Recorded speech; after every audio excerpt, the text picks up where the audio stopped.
আজ পবিত্র শবে বরাত, ইবাদতের মাধ্যমে রাত কাটান, আল্লাহর কাছে মাগফিরাত চান।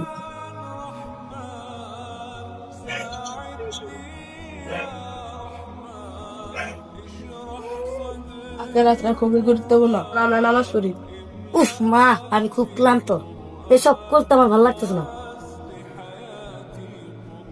তোর বাবা একদিন এমনই ছিল, উনি তো ধিক্কার ছিল। তিনি একটা সময় ইবাদতের ব্যাপারে অবহেলা করতেন।